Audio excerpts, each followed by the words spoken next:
Vous écoutez un podcast de EJR Radio, la radio pour tous.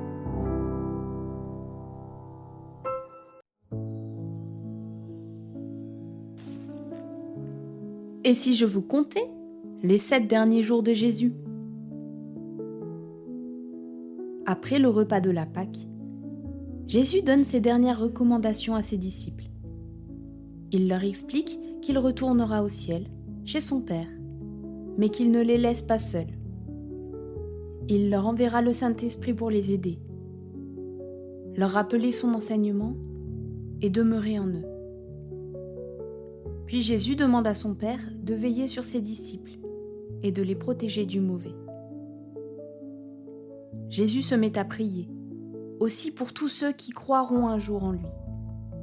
Il prie que, par la grâce de Dieu, tous soient un, comme le Père et lui ne font qu'un.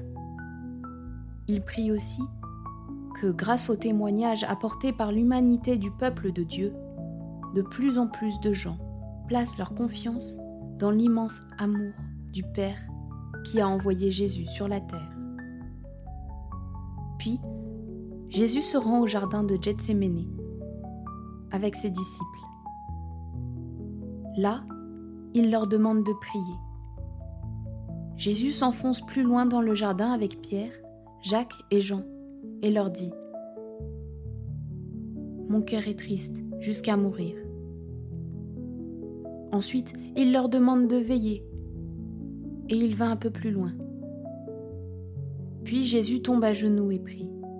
« Ô Père, si c'est possible, éloigne de moi cette souffrance. Toutefois, ne fais pas ce que je veux, mais ce que tu veux. » Jésus est si angoissé qu'il transpire du sang. Mais un ange descend du ciel pour le fortifier. Pendant que Jésus prie et que les disciples luttent contre le sommeil, Judas conduit des dizaines de soldats armés, d'épées et de bâtons dans le jardin. Jésus voit leurs torches et leurs lanternes et avertit ses disciples. C'est le moment. En arrivant, Judas se dirige droit vers Jésus et le salue comme s'il était ravi de le voir, en l'embrassant.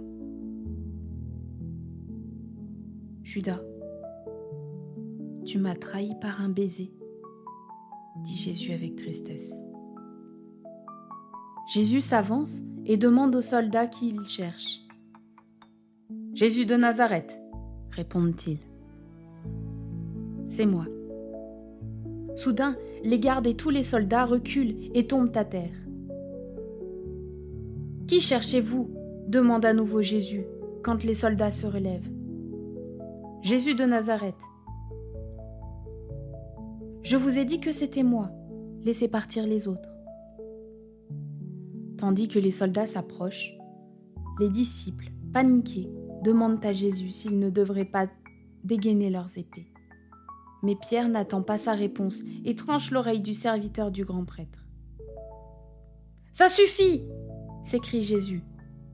Et il touche l'oreille du serviteur et la guérit. « Remets ton épée dans son étui, » dit Jésus à Pierre. « La coupe de souffrance que le Père m'a donnée, est-ce que je ne vais pas la boire ?» Jésus s'adresse alors à la foule. Il leur explique que l'épée ne mène qu'à la mort, et que s'il le voulait, il pourrait appeler son Père à l'aide, qu'il lui enverrait 12 armées d'anges. Mais Jésus n'a pas besoin d'être secouru. C'est lui qui est venu pour nous porter secours.